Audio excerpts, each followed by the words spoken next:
Good afternoon students. मैं आज आपके लिए लेकर आई हूँ यूनिट 4 का क्वेश्चन नंबर 9 लेकर आई हूँ आपके लिए।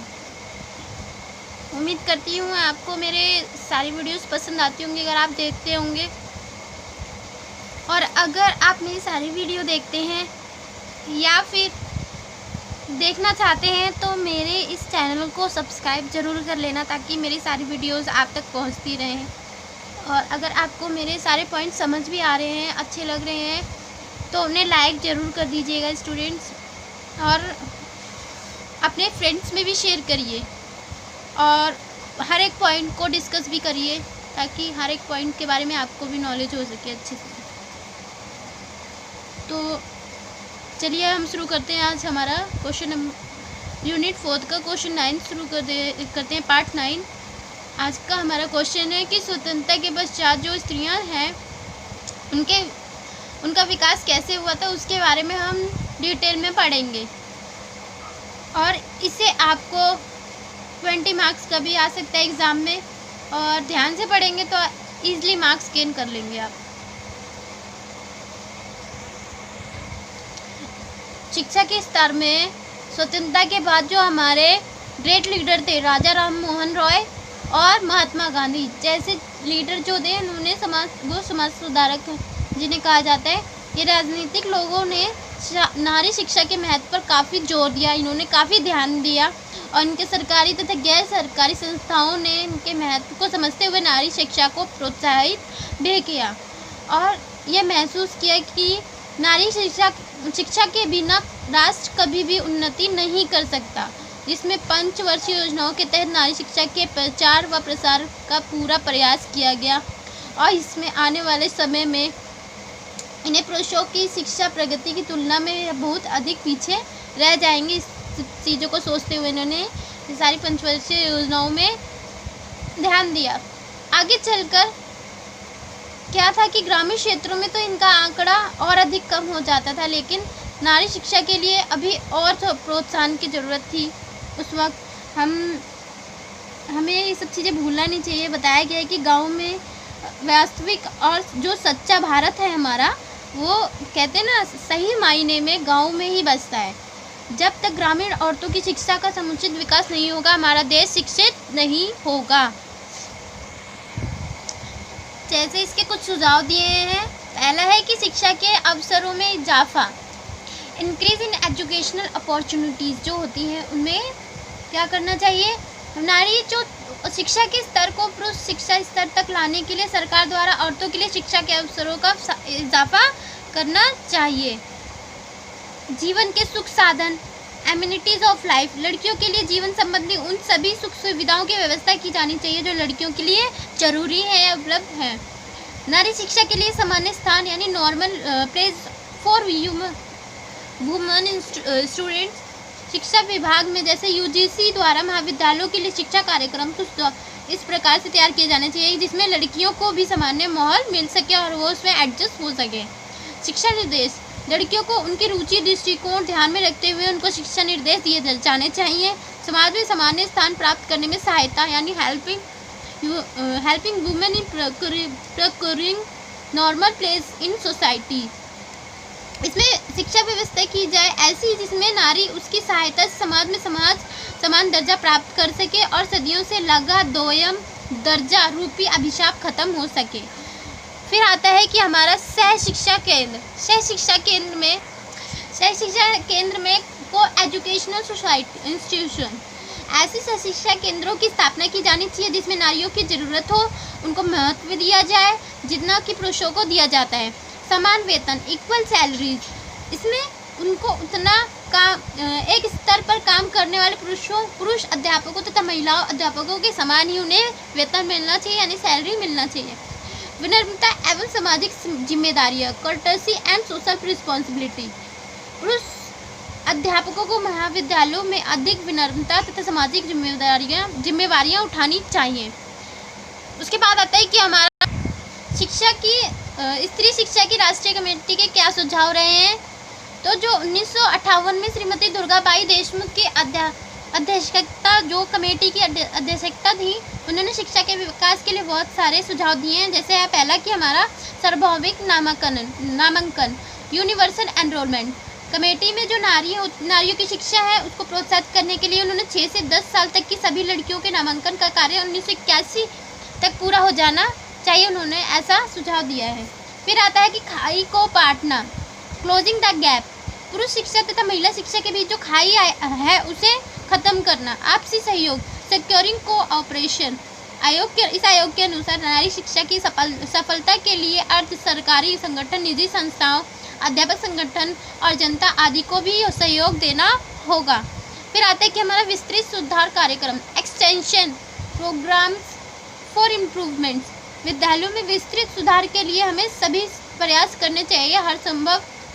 इसमें मुख्य रूप से विद्यालयों की सफाई व्यवस्था, गांवों में सेवा करने वाली अध्यापिकाओं का ग्राम भत्ता, दोपहर का भोजन, विद्यालय गणवेश, स्कूल यूनिफॉर्म आदि की व्यवस्थाएं होनी चाहिए। फिर आता है हमारा निःशुल्क आवास एवं यातायात की व्यवस्थाएं, यानी फ्री एकोमोडेशन ऑफ फीमेल्स।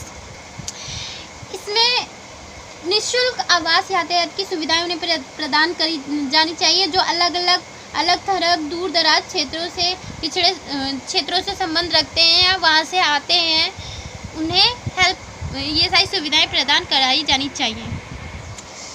इसके बाद है कि स्त्री शिक्षा के लिए काउंसिल भी रखने चाहिए, council for the education of females. इसमें लड़कियों तथा स्त्रियों की शिक्षा के लिए राजकीय और राष्ट्रीय काउंसिल बनाई जानी चाहिए।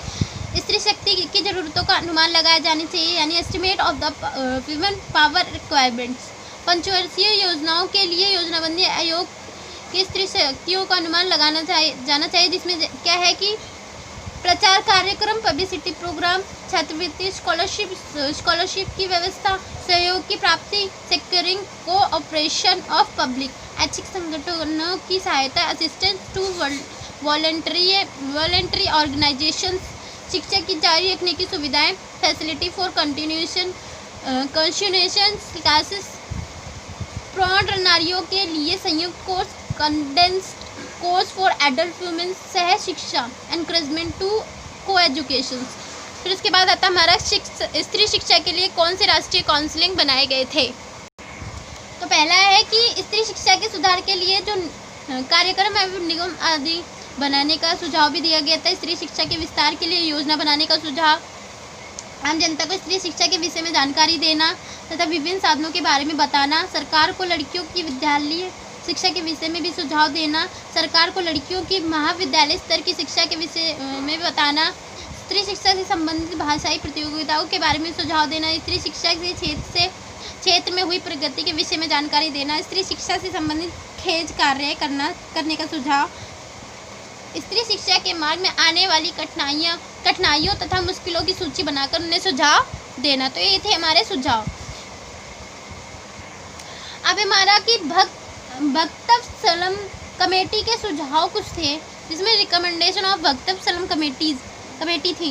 इसमें क्या था कि दोपहर के खाने की व्यवस्था की जानी चाहिए, विद्यालय के भवन मुहैया करवाना या उन्हें बनवाना, सह शिक्षा के प्रति जनता का दृष्टिकोण बदलना, शिक्षा व्यवसाय तथा स्कूल माताओं के प्रति जनता के सम्मान उत्पन्न किए जाने चाहिए, इसके लिए भी सुझाव दिए गए थे। विवाहित स्त्रियों को गांवों के विद्यालयों में कुछ समय पढ़ने के लिए भी उत्साहित करना, ताकि वो पढ़ने में और रुचि रख सके। फिर है हमारा निजी विद्यालयों का निर्माण करवाना, विद्यालयों के लिए भवन निर्माण के लिए मजदूरों की व्यवस्था करना, लड़कियों की शिक्षा के विषय में रूढ़िवादी दृष्टिकोण को बदलना, और ग्रामीण क्षेत्रों में अध्यापकों के आवास की व्यवस्था करना, गरीब विद्यार्थियों के लिए निःशुल्क पुस्तकें तथा शिक्षा से संबंधित अन्य आवश्यक वस्तुओं की व्यवस्था करना, दूर दराज के ग्रामीण क्षेत्रों में विद्यार्थियों के आवास की व्यवस्था करना राज्य की जिम्मेदारी थी। ये सेमिनारों का आयोजन करवाना, सामाजिक संस्थाएं जो स्त्रियों की शिक्षा में प्रयत्नशील हैं उन्हें हर संभव सहायता देना, रेडियो तथा दूसरे दृश्य सामान की व्यवस्था, विद्यालयों के सुधार के लिए कॉन्फ्रेंस आदि बुलाना। तो ये थी हमारी भक्तलम कमेटी के कुछ सुझाव थे। अब हम आगे पढ़ेंगे श्रीमती हंसा मेहता कमेटी के सुझाव। तो इसमें हमारे बहुत सारे लीडर्स ने अपने अपने सुझाव दिए हैं जो काफ़ी आगे सफल भी रहे हैं। फिर उन्होंने श्रीमती हंसा मेहता कमेटी के सुझाव क्या थे कि पहला तो प्राथमिक स्तर पर होने चाहिए, प्राइमरी स्टेज, मिडिल स्तर पर होने चाहिए, एट मिडिल स्टेज। जैसे आपने देखा होगा गवर्नमेंट स्कूल में प्राइमरी और मिडल और सेकेंडरी सारे ऐसे स्टेज होते हैं, और नेक्स्ट लास्ट में आता है हमारा यूनिवर्सिटी स्टेज, जिसे आप कॉलेजेस कहते हैं। इसमें क्या होता है कि मद्देनज़र इनकी बातों को मद्देनज़र रखते हुए विश्वविद्यालयों में उन कोर्सों को शुरू किया जाना चाहिए जो जीवन पर्यटन काम आ सके, यानी जो हमारे आगे लाइफ को बढ़ा सके, हमारी लाइफ की ज़रूरतों को कंप्लीट कर सके, ऐसे कोर्सेस रखे जाने चाहिए। तो ये यूनिवर्सिटी में आते हैं। अगर आप कॉलेज कर चुके हैं तो आपने ये चीज़ें ज़रूर पढ़ी होंगी, और कई भी स्टूडेंट्स ने कोर्स भी किए होंगे। महात्मा गांधी के क्या विचार थे? हमारे व्यू ऑफ महात्मा गांधी, जो हमारे ग्रेट लीडर थे इंडिया के, बापू जी ने कहा जाता था। इनके विचार थे कि जो नारी शिक्षा के बड़े पक्षधर, ये बहुत बड़े पक्षधर थे। इन्होंने इसके साथ साथ वे नारी के समाज में बराबर का अधिकार चाहते थे कि नारियां पुरुषों से कंधा मिलाकर चलें और हर एक काम को बढ़ चढ़ कर करें। उन्होंने अपने असहयोग आंदोलन में औरतों को भी शामिल किया था। उन्हें कई कार्य करने की भी छूट दी थी जो पुरुष भी करते थे। गांधी जी ने नारी शिक्षा को जब तक सफल नहीं माना जब तक ये शिक्षा ग्रामीण क्षेत्रों में नहीं पहुंच गई। नारी शिक्षा के विषय में उन्होंने कहा था कि बच्चों की शिक्षा के प्रश्न को तब तक हल नहीं किया जा सकता जब तक साथ साथ नारी शिक्षा को हल करने के लिए निरंतर प्रयत्न न किया जाए। यानी कि एक दो दिन उसके लिए प्रयास कर दिया, बाकी दिन छोड़ दिया। हमेशा हमें इसके लिए प्रयास करते रहना चाहिए। फिर आता है हमारा राष्ट्रीय शिक्षा नीति, जो 1986 के सुझाव थे। इसमें कुछ रिकमेंडेशंस किए गए थे जिसके बारे में मैं अभी पढ़ाती हूँ आपको। इसमें क्या था स्टूडेंट्स कि गांव में जो महिलाएं थी प्रतियोगी गांव के संस्कार, स्वभाव और समय निश्चित करते थे कि उन्हें कब स्कूल आना है कब नहीं आना। योजनाबंदी तथा निर्णय लेना आदि कार्य स्त्रियों के समूह के लिए उत्तरदायी होंगे। प्रोजेक्ट की कार्यशीलता की भूमिका का लक्ष्य कार्यालय और अन्य अभिकरणों को सुविधाएं देना, ये सारे सुझाव थे। मूल्यांकन जैसे कार्य स्त्रियों के समूह के लिए उत्तरदायी होंगे। शिक्षा को व्यापक अर्थ में लेना तथा समझना होगा। शिक्षा को केवल साक्षरता तक ही सीमित नहीं किया जाना चाहिए। स्त्रियों के जीवन के सुधार के लिए पूरा समय समर्थन और बल देना चाहिए। स्त्रियों की शिक्षा के लिए अध्ययन का वातावरण एम्बेडेंस फॉर एजुकेशन बनाना चाहिए। स्त्रियों को समाज में समानता तथा सम्मान का दर्जा दिया जाना चाहिए। अध्ययन विद्यार्थी स्त्रियों की जानकारी, निपुणता तथा अनुभव पर आधारित होनी चाहिए। तो ये सारे सुझाव थे हमारे राष्ट्रीय शिक्षा नीति के सुझाव थे जो 1986 में दिए गए थे। अब हम पढ़ेंगे कि 1992 में कौन सी राष्ट्रीय नीति अपनाई गई थी। इसमें थी कि जो अनौपचारिक शिक्षा के अंतर्गत 90% जो सहायता थी NFE को केवल लड़कियों के लिए दी जानी चाहिए थी। उसमें जो NFE थी ये गर्ल्स के लिए कार्य कर रही थी, यानी वर्क कर रही थी। इसके अंतर्गत केंद्रों को अन्य सुविधाएं दी जानी चाहिए थी, जिसमें सैम्पट अभियान, ऑपरेशन ब्लैक बोर्ड योजना के अंतर्गत इस बात का प्रावधान रखा गया कि भविष्य में जितने भी अध्यापकों की नियुक्ति होगी उन्हें 50% महिलाएं भी होंगी। संपूर्ण साक्षरता अभियान, टोटल लिटरेसी कैंपेन में स्त्रियां जो थी मुख्य केंद्र हों, ऐसा उसमें सुझाव दिया गया था। इसके अंतर्गत जो महिलाएं थी उनकी संख्या होगी 60% से ज़्यादा होनी चाहिए। इस बात के लिए प्रयास किया जाना चाहिए कि लड़कियों की संख्या जो है विद्यालयों में कम से कम होगी, 1/3 होगी। लड़कियों की शिक्षा का निःशुल्क प्रबंध जो था नवोदय विद्यालयों तथा केंद्रीय विद्यालयों में होना चाहिए। फिर है हमारा कार्यवाही का कार्यक्रम। कार्यवाही के कौन से कार्यक्रम थे जो 1992 में शुरू हुए थे। इस कार्यक्रम का पहला जो मोटो था कि इसमें लिंग अनुपात की जानकारी देना तथा उनकी समानता का प्रयास करना था।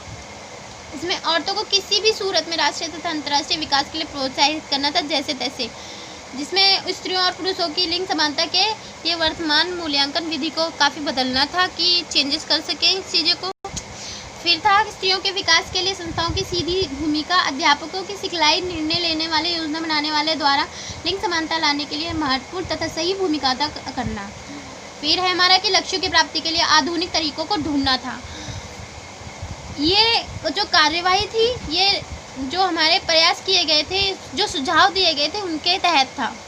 तो ये था कि हमारे कि आने वाला जो टाइम बीत चुका है महात्मा गांधी के टाइम का, ये जो सुझाव दिए गए थे इसमें काफ़ी कदम उठाए गए स्त्रियों के लिए, गर्ल्स के लिए, कि वो शिक्षित हो सकें, उनके लिए विद्यालय खोल सकें, उनके लिए सारी फैसिलिटीज़ दी जा सकें। तो मैंने क्वेश्चन में आपको सारे पॉइंट्स बता दिए। अगर आपको पॉइंट्स में प्रॉब्लम आती है तो आप कमेंट करके पूछ सकते हैं। अगर आपको कहीं भी कोई भी थ्योरी नहीं समझ में आती है तो पूछ सकते हैं। तो थैंक यू स्टूडेंट्स, उम्मीद करती हूँ मेरा क्वेश्चन आपको पसंद आया होगा, आंसर्स आपको अच्छे से समझ में आ गए होंगे।